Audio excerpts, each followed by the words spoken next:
பிரைஸ்லா. கர்த்தர் நல்லவர், அவர் கிருபை என்றும் உள்ளது. இந்த நாளிலும் கூட தேவ பிள்ளைகள் தேவனுடைய வார்த்தைக்கு நேராக கடந்து செல்வதற்கு முன்பதாக நம்மை தாழ்த்தி செபித்து வார்த்தைக்கு நேராக கடந்து செல்லுவோம்.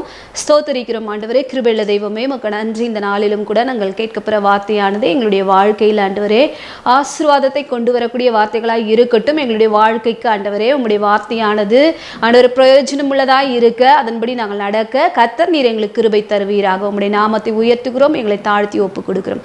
இயேசு கிறிஸ்துவின் மூலமாக ஜெபிக்கிறோம் நல்ல பிதாவே, ஆமென். ஹல்லேலூயா. தேவனுடைய பரிசுத்த நாமத்திற்கு மகிமை உண்டாவதாக. இப்பொழுதும் கூட நம்ம வார்த்தைக்கு நேராக கடந்து செல்வோம்.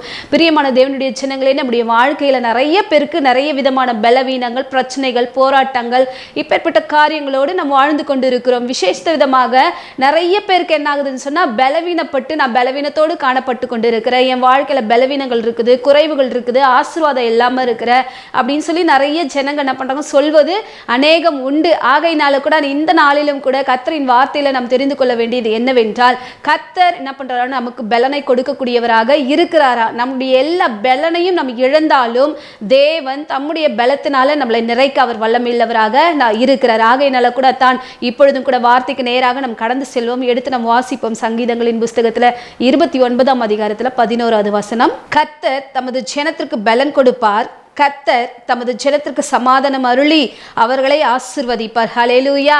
கர்த்தர் யாருக்கு சமாதானத்தை கொடுக்கிறாரா, யாருக்கு பலனை கொடுக்கிறாரா, யாருக்கு ஆசீர்வாதத்தை கொடுக்கிறாராம்? அவருடைய ஜனத்திற்கு கர்த்தர் பலனை கொடுக்கிறாராம், அவருடைய ஜனத்திற்கு தேவன் சமாதானத்தை கொடுக்கிறாராம், அவருடைய ஜனத்திற்கு தேவன் ஆசீர்வாதத்தை கொடுக்கிறாராம். ஆகையினால தான் இந்த நாளிலும் கூட பிரியமானவர்களே, நீங்களும் நானும் தேவனுடைய ஜனமாக காணப்பட்டு கொண்டு இருக்கிறோம். யாருக்கு தேவன் பலனை கொடுக்கிறார்? கர்த்தர் தமது ஜனத்திற்கு பலனை கொடுத்து அவர்களை கர்த்தர் என்ன பண்றாரா, ஆசீர்வதிக்கிறார். கர்த்தர் தமது ஜனத்திற்கு பலன் கொடுப்பார். அவருடைய ஜனத்திற்கு தான் தேவன் பலனை கொடுக்கக்கூடியவராக இருக்கிறார். நிறைய பேருக்கு கை வலி, கால் வலி, பலவீனம், இடுப்பு வலி, தலைவலி, என்னோட பலவீனமா காணப்பட்டு கொண்டு இருக்கிற, எப்பப்பார் பலவீனம் பலவீனம், எதை கேட்டாலும் பலவீனம், என்னால் எதுவும் முடியாது, ஒரு வேலை செய்ய சொன்னா வேலை என்னால் செய்ய முடியாது, ஏன்னு சொன்னா பலவீனம் அப்படின்னு சொல்லிட்டு நிறைய பேர் சொல்லுவது உண்டு. ஆகையினால தான் யாருக்கு தேவன் பலனை கொடுக்கிறாராம்? தம்முடைய ஜனத்திற்கு தேவன் பலனை கொடுக்கக்கூடியவராக இருக்கிறார். நீங்களும் நானும் யார்? கர்த்தருடைய ஜனம். கர்த்தருடைய ஜனத்திற்கு கர்த்தர் பலனை அளிக்கக்கூடியவராக இருக்கிறபடினாலே நீங்களும் நானும் என்ன செய்ய வேண்டும்? கர்த்தரை மகிமைப்படுத்த வேண்டும். கர்த்தரை மகிமைப்படுத்தும் பொழுதுதான் கர்த்தர் பலனை கொடுப்பாராம். கர்த்தர் பலனை தந்தாருன்னு சொன்னா உங்களுடைய வாழ்க்கையில சுகவீனம் என்பது கிடையாது, பலவீனம் என்பது கிடையாது. தேவன் உங்களை பலத்தால் இடை கட்டுவார், ஆசீர்வதிப்பார். அநேகருக்கு முன்பாக நீங்க பலனோடு இருப்பீங்க, ஆசீர்வாதமா இருப்பீங்க, வியாதி இல்லாத சுக வாழ்வு வாழ்ந்து கொண்டிருப்பீர்கள். இப்பொழுதும் கூட நம்ம வாசித்தோம் என்று சொன்னால், ஏசாயாவின் புஸ்தகத்துல 43ஆம் அதிகாரம் 21வது வசனம். இந்த ஜனத்தை எனக்கென்று ஏற்படுத்தினேன், இவர்கள் என் துதியை சொல்லி வருவார்கள். ஹல்லேலூயா. யாருக்கு தேவன் பலனை கொடுக்கிறார்? அவருடைய துதியை சொல்லி வரக்கூடிய ஜனங்களுக்கு கர்த்தர் பலனை அளிக்கக்கூடியவராக இருக்கிறார். இந்த ஜனத்தை எனக்கென்று ஏற்படுத்தினேன், இவர்கள் என் துதியை சொல்லி வருவார்கள். அப்போ துதியை சொல்லி கர்த்தரை மகிமைப்படுத்தி கர்த்தரை கனப்படுத்தக்கூடிய ஜனங்களுக்கு தான் தேவன் பலனை அளிக்கக்கூடியவராக இருக்கிறார். பிரியமான தேவனுடைய ஜனங்களே, நம்முடைய வாழ்க்கையில கர்த்தரை நாம் கனப்படுத்தி கொண்டிருக்கிறோமா? காலையில எழுந்து கர்த்தரை துதிக்கிறோமா? காலையில் எழுந்து பாடலை பாடி கர்த்தரை மகிமைப்படுத்தி கொண்டிருக்கிறோமா? வேதத்தை வாசிக்கிறோமா என்பதை ஒவ்வொரு நாளும் நாம் அறிந்து கொள்ள வேண்டும். அப்போ கர்த்தரை துதிக்கிற ஜனத்திற்கு தான் பலனை அளிக்கக்கூடியவராக இருக்கிறார். அவருடைய ஜனம் கர்த்தரை துதிக்கும், அவருடைய ஜனம் கர்த்தரை மகிமைப்படுத்தும், அவருடைய ஜனம் கர்த்தரை புகழ்ந்து பாடி ஆராதனை செய்து கொண்டிருக்கும். பிரியமான தேவனுடைய ஜனங்களே, உங்களுடைய வாழ்க்கையில நீங்க எந்த இடத்துல பலவீனப்பட்டு கொண்டிருக்கிறீங்க, பலன் வேணும்னு சொல்லிட்டு கேட்குறீங்க தேவன் இடத்துல, எப்படி இருந்தா தேவனுக்கு பலன் கொடுப்பார்? கர்த்தரை துதிக்கும் பொழுதுதான் கர்த்தர் பலனை கொடுக்கக்கூடியவராக இருக்கிறார். இந்த ஜனத்தை எனக்கென்று ஏற்படுத்தின, இவர்கள் என் துதியை சொல்லி வருவார்கள். இந்த ஜனமானது கர்த்தரை துதிக்கும்படியாக, கர்த்தரை ஆராதிக்கும்படியாக இருக்கும் பொழுதுதான் இந்த பலனை பெற்றுக்கொள்ள முடியும். நீங்க எந்த இடத்துல இருந்தாலும் கர்த்தரை துதித்து பாடுங்க. ஒரு பலவீனத்தோடு காணப்பட்டு கொண்டிருந்தா என் பலன் நீங்கும்னு சொல்லிட்டு நீங்க தேவன் இடத்துல தேவ பலனை கேட்டு கர்த்தரை ஆராதனை செய்து பாருங்க, தேவன் பலனை கொடுக்கக்கூடியவராக இருக்கிறாரா? இஸ்ரவேல் ஜனங்களை கர்த்தர் என்ன பண்ணாரு அப்படின்னு சொன்னா, அவர்களை எகிப்திலிருந்து புறப்பட வர பண்ணின பண்ணினார். அப்படி எகிப்திலிருந்து புறப்பட வர பண்ணின பொழுது அவர்களுக்கு காண்டாம் மிருகத்திற்கு ஒத்த ஒரு பலனை கர்த்தர் கொடுத்தார். ஹல்லேலூயா. அந்த காண்டாம் மிருகத்திற்கு ஒத்த ஒரு பலன் அவர்களுக்கு உண்டாக காரணம் என்னன்னு சொன்னா, அன்று இஸ்ரவேல் புத்திரரை எகிப்திய தொடர்ந்து வராங்க. தொடர்ந்து வரும் பொழுது அவங்க பயந்து கொண்டு, ஐயோ இந்த செங்கடல்ல நாங்க செத்து போயிடுவோம் அப்படின்னு சொல்லிட்டு அவங்க என்ன பண்ணலன்னா பயப்படல. தேவன் எங்களோடு இருக்கிறார், எங்களை விடுவிப்பார், எங்களை மகிமைப்படுத்துவார், எங்களை என்ன பண்ணுவார் நடத்துவார் என்ற நம்பிக்கையோடு என்ன பண்ணாங்கன்னா பாடிக்கொண்டே இருந்தாங்க. மீரியாம் என்ன பண்றாங்கன்னா, கர்த்தர் எங்களை வெற்றி சிறக்க பண்ணினார், கர்த்தர் எங்களை வழிநடத்தி வந்தார், கர்த்தர் எங்களோடு இருந்தார்னு சொல்லிட்டு பாடி துதி செய்து கர்த்தரை மகிமைப்படுத்தினார். ஹல்லேலூயா. பிரியமான தேவனுடைய ஜனங்களே, கர்த்தர் நம்மளை தெரிந்து கொண்டது எதற்காகன்னு சொன்னா, அவரை துதிப்பதற்காக, அவரை மகிமைப்படுத்துவதற்காக, கனப்படுத்துவதற்காக. அப்படி கனப்படுத்தக்கூடிய, மகிமைப்படுத்தக்கூடிய, துதியை சொல்லக்கூடிய அவர்களுடைய வாழ்க்கையில தான் பலனை தேவன் கொடுக்கக்கூடியவராக இருக்கிறார். பிரியமானவர்களே, நீங்க பலவீனப்பட்டு பலன் இல்லாம வாழ்ந்து கொண்டிருக்கீங்கன்னு சொன்னா, நீங்க கர்த்தரை துதித்து கொண்டுதான் இருக்கிறீங்களா, கர்த்தரோடு தான் இருக்கிறீங்களா, கர்த்தரோடு தான் பழகி கொண்டிருக்கிறீங்களா என்பதை நான் உணர்ந்து பார்க்க வேண்டும். நான் பலவீனப்பட்டிருக்கிறேன் அப்படின்னு சொன்னா, எனக்கு கை வலிக்குது, கால் வலிக்குது, இடுப்பு வலிக்குது, தலை வலிக்குது, பலதரப்பட்ட பிரச்சனைகளோடு பலவீனங்களோடு இங்க வாழறீங்க அப்படின்னு சொன்னா, தேவனுடைய துதியானது உங்களுடைய வாயில காணப்பட்டு கொண்டு இருக்கிறதா? அந்த துதி இருந்துச்சுன்னு சொன்னா உங்களுக்கு எதிராக செயல்படக்கூடிய இந்த பலவீனங்களை உங்களால மேற்கொள்ள முடியும். ஹல்லேலூயா. அந்த பலன் உங்களுக்குள்ளாக கிரியை செய்யக்கூடியதாக இருக்கிறது. நம்ம எடுத்து வாசித்தோம் என்று சொன்னால், சங்கீதங்களின் புஸ்தகத்துல 8ஆம் அதிகாரத்துல 2வது வசனம், பகைஞனையும் பழிக்காரனையும் அடக்கி போட தேவரீர் உம்முடைய சத்துருக்களின் நிமித்தம் குழந்தைகள் பாலகர் வாயினால் பலன் உண்டு பண்ணினீர். ஹல்லேலூயா. பலன் யார்கிட்ட உண்டு பண்ணினாராம்? தேவன் குழந்தைகள் வாயினால, பாலகர் வாயினால பலன் உண்டு பண்ணினார். யாரை அடக்கி போட? பழிக்காரனையும் பகைஞனையும் அடக்கி போட கர்த்தர் என்ன பண்ணாருன்னு சொன்னா, பலன் குழந்தைகள் வாயில உண்டு பண்ணினார். குழந்தைகள் எப்படி ஒரு பழிகாரனை, ஒரு பகைஞனை மேற்கொள்ள முடியும்? பிரியமானவர்களே, அந்த துதியினால என்ன பண்ண முடியும் சொன்னா, நமக்கு விரோதமாக செயல்படக்கூடிய எல்லா பலவீனத்தின் ஆவிகளையும் கடிந்து கொண்டு செபிக்க முடியும். நம்ம துதிக்கும் பொழுது, துதித்து கர்த்தரை மகிமைப்படுத்தும் பொழுது, எங்கெல்லாம் நம்ம பாடி ஆராதிக்கிறோமோ அந்த இடத்துல அசுத்தாவின் வல்லமைகள் இருக்கவே இருக்காது. நமக்கு விரோதமாக கிரியை செய்கிற, நம்மளுடைய சரீரத்துக்கு விரோதமாக கிரியை செய்கிற அசுத்த ஆவிக்குள்ளாக அகப்பட்டிருக்க ஒவ்வொருடைய வாழ்க்கையிலும் பாருங்க, பாடி துதிச்சோம் என்று சொன்னால் அந்த இடத்துல அசுத்த ஆவியின் கிரியைகள் அழிக்கப்படக்கூடியதாக இருக்கிறது. ஹல்லேலூயா. குழந்தைகள், ஒரு பாலகர், அவர்கள் மூலமாக தேவன் பலனை உண்டு பண்ணினார்னு சொன்னா சத்ருவை அடக்கி போட. ஹல்லேலூயா.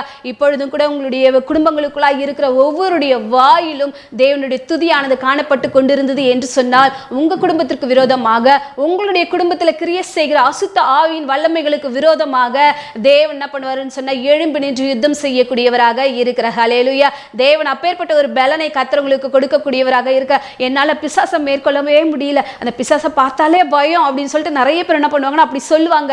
நீங்க துதித்து பாருங்க, அந்த இடத்துல அசுத்தாவினுடைய வல்லமை கிரியை செய்ய முடியாது. ஏன்னு சொன்னா, தேவனுடைய துதிக்கு அப்பேற்பட்ட ஒரு வல்லமை இருக்கிறது. தேவன் துதித்தால் அந்த இடத்துல இறங்கி வருவார். உங்களுக்கு விரோதமாக கிரியை செய்கிற சத்துருடைய போராட்டங்களுக்கு உங்களை விலக்கி காத்துக் கொள்ளக்கூடியவராக இருக்கிறார். ஆகையினால துதிப்பது எவ்வளவு முக்கியமான ஒரு காரியம் என்பதை அறிந்து கொள்ளுங்க. பழிகாரனையும் பகைஞரையும் அடக்கி போட பாலகர் வாயினால துதியை உண்டு பண்ணின தேவன், பலனை உண்டு பண்ணின தேவன் உங்களுடைய வாயிலும் அப்பேற்பட்ட ஒரு பலனை உண்டாக்கக்கூடியவராக இருக்கிற. வாய்க்குள்ள பலன் எப்படி கிரியை செய்யும்? பாட பாட பாட பாட பாட பாட, துதிக்க துதிக்க துதிக்க துதிக்க துதிக்க துதிக்க பலன் கிரியை செய்யக்கூடியதாக இருக்கிறது. நிறைய பேருக்கு என்ன பண்ணுவாங்கன்னா, பக்கத்து வீட்டுக்காரங்கிட்ட பேசணும், ஃப்ரெண்ட்ஸு கிட்ட பேசணும், மற்றவங்கிட்ட பேசணும், ஊர் கதைகளை பேசணும், இப்படி பேசிக்கொண்டே இருந்தா ரொம்ப சந்தோஷமா இருக்கும். அப்படி பேச பேச பேச உங்களுடைய பலன் குறைந்து போகக்கூடியதாக இருக்கிறது. ஹல்லேலூயா. அப்படி பேசாதபடிக்கு ஆண்டவரே, என்னுடைய வாயை ஆண்டவரை நான் அடக்கி கொள்ள, ஆண்டவரே உம்முடைய பலனை நான் பெற்றுக்கொள்ளணும்னு சொன்னா, ஆண்டவரே என்னுடைய வாயானது உம்முடைய துதினாலே நிறைந்து காணப்பட, கர்த்தாவே எனக்கு கிருபை தாரும் என்று சொல்லி தேவனிடத்துல கேட்கிற ஒவ்வொருத்தருக்கும் தேவன் அவருடைய துதினால நிரப்ப அவர் வல்லமையுள்ளவராக இருக்கிறார். அவருடைய பாடல்னால பாட அவர் வல்லமையுள்ளவராக இருக்கிறார். எனக்கு சரியா பாட தெரியாதுங்க, எனக்கு ஆராதிக்க தெரியாதுங்க, உங்களுக்கு எப்படி பாட தெரியும் அப்படி பாடுங்க. கர்த்தர் அதுல மகிமைப்படக்கூடியவராக இருக்கிறார். அது பாலகர் வாயினால, பாலகர் எப்படி வேணாலும் பாடுவாங்க. அவங்க ராகத்தோடு பாடணும்னு கிடையாது, தாளத்தோடு பாடணும்னு கிடையாது, எப்படி மகிமைப்படுத்தினாலும் அதை ஏற்றுக்கொள்ளக்கூடியவராக இருக்கிறார். ஹல்லேலூயா. ஆகையினால தான் பிரியமான தேவனுடைய ஜனங்களே, நீங்க கர்த்தரை மகிமைப்படுத்தினீர்கள் என்று சொன்னால் துதித்தீர்கள் என்று சொன்னால் உங்களுடைய வாழ்க்கையில காணப்படுகிற எல்லா பலவீனங்களையும் தேவன் மாற்றக்கூடியவராக இருக்கிறார். ஹல்லேலூயா. உங்களுக்கு விரோதமாக கிரியை செய்கிற பகைஞனை, பழிகாரனை, உங்களுக்கு விரோதமாக போராட்டங்களை கொண்டு வருகிற அசுத்த ஆவின் வல்லமைகளை கத்ராதமாக்க வல்லமுள்ளவராக இருக்கிறார். ஹல்லேலூயா. உங்களுடைய துதிக்கு அப்பேற்பட்ட ஒரு பலன் உண்டு. நீங்க பாடுனீங்கன்னு சொன்னா கர்த்தர் பலனை அளிக்கக்கூடியவராக இருக்கிறார். அப்ப நீங்க பலத்தோடு இருந்தீர்கள் என்று சொன்னால் கர்த்தரை எவ்வளவாக துதிப்பீங்க, எவ்வளவாக மகிமைப்படுத்துவீங்க. கர்த்தர் என் வாழ்க்கையில் எவ்வளவு நன்மை செய்தாருன்னு சொல்லிட்டு அநேகருக்கு நீங்க என்ன பண்ணுவீங்கன்னா சாட்சி பகருவீங்க. அதை போலத்தான் நம்ம வேதத்துல வாசித்தோம் என்று சொன்னால் 2 நாளாகமத்தின் புஸ்தகத்துல 20ஆம் அதிகாரத்துல 22வது வசனத்தை வாசிப்போம். அவர்கள் பாடி துதி செய்ய தொடங்கின போது யூதாவுக்கு விரோதமாய் பதிவிருந்த அம்மோன் புத்திரரையும் மோவாபியரும் சேயீர் மலை தேசத்தாரையும் ஒருவருக்கு விரோதமாக ஒருவரை கர்த்தர் எழும்ப பண்ணினதினால் அவர்கள் வெட்டுண்டு விழுந்தார்கள். ஹல்லேலூயா. தேவன் தாமே அவர்களுக்கு விரோதமாக கிரியை செய்த எல்லா 3 நாட்டு படையினரையும் என்ன பண்றாங்கன்னா அவங்களுக்கு விரோதமாகவே என்ன பண்ணாருன்னா வெட்டுண்டு விழும்படியாக செய்தார். அவங்க செய்த முதலாவது காரியம் கர்த்தரை பாடி கனப்படுத்தினார்கள். அப்படி பாடி கனப்படுத்தும் பொழுது இந்த அம்மோன் புத்திரர், சேயீர் மலை தேசத்தார், அதுக்கு அடுத்தது மோவாபியர், இவங்க 3 நாட்டு படையினரையும் தேவன் தாமே தங்களுக்கு விரோதமாகவே என்ன பண்ணாங்கன்னு சொன்னா அவர்களுக்குள்ளாகவே வெட்டுண்டு அவர்களுக்கு விரோதமாகவே அவங்க என்ன பண்ணாங்க, போர் தொடுத்து அவங்கள செத்து போயிட்டாங்க. காரணம் துதிப்பதனால. துதித்தால் ஒரு பலன் உண்டாகும். நீங்க போயிட்டு போர் செய்யணும்னு அவசியமே கிடையாது. நீங்க போயிட்டு யுத்தத்தில் நிற்கணும்னு அவசியமே கிடையாது. உங்களுக்காக கிரியை செய்களுடைய தேவனுடைய வல்லமை கடந்து சென்றால் உங்களுக்கு விரோதமாக எழும்பி நிற்கிற எல்லா அசுத்த ஆவின் வல்லமைகளும் எல்லா விரோதிகளும் உங்களுக்கு முன்பாக என்ன பண்ணணும்னு சொன்னா மண்டியிட்டு நிற்கும்படியாக கர்த்தர் உதவி செய்யக்கூடியவராக இருக்கிறார். ஹல்லேலூயா.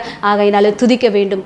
ஆலயத்துக்கு போகணும்னு சொன்னால் மௌனமாக இருக்கக்கூடாது. கர்த்தரை கனப்படுத்த வேண்டும். துதித்தோம் என்று சொன்னால் தேவன் மகிமைப்படக்கூடியவராக இருக்கிறார். அவருடைய நாமத்தை பிரஸ்தாபப்படுத்துகிற எந்த ஸ்தானத்தில் அவர் வருவார். அவர் வந்தாருன்னு சொன்னால் பார்த்துட்டு அப்படியே விட்டுட்டு போகிற தேவன் கிடையாதுங்க. உங்களை வழிநடத்தக்கூடியவர், உங்களுக்கு பலனை அளிக்கக்கூடியவராக இருக்கிறார். அப்பொழுது நம்ம பாடி துதித்தோம் என்று சொன்னால் பலன் கிடைக்கும். ஆகையினால நிறைய பேருக்கு என்ன மருந்து மாத்திரைகள் எடுத்தாதான் பலன் சொல்வாங்க. நிறைய இந்த காய்கறிகளை சாப்பிட்டாதான் பலன் சொல்வாங்க. நிறைய பேருக்கு இந்த டானிக் எடுத்தாதான் பலன் சொல்வாங்க. அதை காட்டிலும் தேவனுடைய வார்த்தை இருதயத்துக்குள்ளாக வைத்துக் கொண்டிருந்தீர்கள் என்று சொன்னால் அது உங்களுக்கு தேவ பலனாய் மாறக்கூடியதாக இருக்கிறது. ஹல்லேலூயா.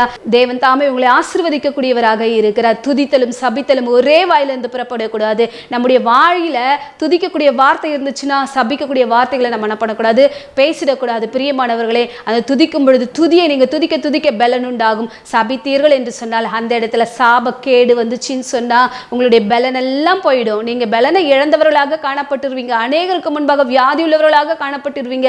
அப்படி இராதபடிக்கு ஆண்டவரே, நான் அப்ப துதித்து பாடி ஆண்டவரே பலனுள்ளவனாய் மாறி ஆண்டவரே பலத்தோடு ஆண்டவரே உம்முடைய சமூகத்துல நிற்க எனக்கு உதவி செய்யும் என்று சொல்லி தேவனிடத்துல கேட்கும் பொழுது கர்த்தர் பலனை அளிக்கக்கூடியவராக இருக்கிறார். யோசுவா அன்று மோசே என்ன பண்றாருன்னா சுற்றி பார்க்கும்படியாக தேசத்துல அனுப்பும் பொழுது அவர் போறாரு. அவர் போயிட்டு வந்துட்ட பிறகு அவர் சொல்றாரு, யோசுவாவின் புஸ்தகத்துல 14ஆம் அதிகாரத்துல 11வது வசனத்துல அவர் சொல்றாரு, அவர் சொல்றார், யோசுவாவும் காலேபும் போகும் பொழுது காலேப் சொல்றாரு, என்னை மோசே அனுப்பும் பொழுது எனக்கு என்ன பலன் இருந்துச்சோ அதே பலன் இப்பொழுது வரைக்கும் எனக்கு கிரியை செய்து கொண்டே இருக்கிறது. நான் ஒரு இடத்துல பலவீனப்பட்டு போகவே இல்லை என்று சொல்லி சாட்சி சொல்லக்கூடியவராக இந்த காலேப் இருந்தார். ஏனென்று சொன்னால் அவர் தேவ மனுஷர், கர்த்தரை துதிக்கக்கூடியவராக இருந்தார், பலனை பெற்றுக்கொள்ளக்கூடியவராக இருந்தார். பிரியமானவர்களே, உங்களுடைய பலனை நீங்க பெற்றுக்கொள்ளணும்னு சொன்னா, கர்த்தர் உங்களுக்கு பலனை கொடுக்கணும்னு சொன்னா, அவருடைய ஜனமாகிய நீங்கள் கர்த்தரை துதியுங்கள், கர்த்தரை மகிமைப்படுத்துங்கள். சாபக்கேடான வார்த்தைகளை பேசாதபடிக்கு துதிக்கக்கூடிய இந்த வாயிலிருந்து துதியை தவிர வேற எந்த